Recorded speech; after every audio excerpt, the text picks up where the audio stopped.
Crack NEET and JEE in first attempt with India's most trusted platform, K-Square Career Institute. Download our app now. Hello everyone, let's read the question.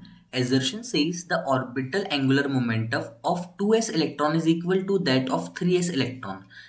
Reason says the orbital angular momentum is given by relation that and the value of L is same for 2s electron and 3s electron. इस question में आपके लिए basically क्या बोल रहा है कि आपके पास में ऑर्बिटल एंगुलर मोमेंटम किसका 2s इलेक्ट्रॉन का किसके इक्वल है आपके 3s इलेक्ट्रॉन के. और बेसिकली आपके पास में जो ऑर्बिटल एंगुलर मोमेंटम होता है बेसिकली उसका रिलेशन कुछ ये होता है और जो वैल्यू होगी बेसिकली किसकी L की आपके पास में वो सेम होगी किसके लिए 2s इलेक्ट्रॉन और 3s इलेक्ट्रॉन के लिए आपके पास में. सो मेजरली अगर सबसे पहले देखें हम लोग जो आपके पास में ऑर्बिटल एंगुलर मोमेंटम होता है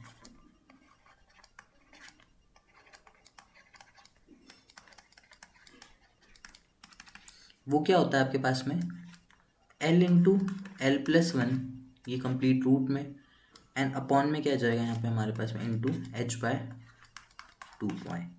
ठीक है. बेसिकली आपके पास में अगर हम लोग देखें तो ये किस पे डिपेंड नहीं करता है, ये कभी भी आपके पास में it does not depend on an. Okay. ये प्रिंसिपल क्वांटम नंबर पे आपके पास में डिपेंड नहीं करता है. सो बेसिकली आपके पास में क्या होगा जो ऑर्बिटल मोमेंटम 2s और 3s का क्या हो जाएगा जब ये डिपेंड ही नहीं कर रहा है एन पे तो ये कैसा होगा इक्वल ही होगा. और आपके पास में जो ऑर्बिटल एंगुलर मोमेंटम है वो इस रिलेशन से दिया जाता है जिसके कारण ये क्या होता है आपके पास में ये इक्वल हो जाता है क्योंकि डिपेंड नहीं कर रहा होता आपके एन पे. और जो वैल्यू होगी एल की वो सेम होगी बेसिकली आपके पास में किसके लिए 2s इलेक्ट्रॉन के लिए भी और 3s इलेक्ट्रॉन के लिए. सो assertion is also correct, reason is also correct and assertion is the correct explanation of reason. ठीक है. So the correct answer for this question will be option number 1. Both A and B are the correct and R is the correct explanation of A.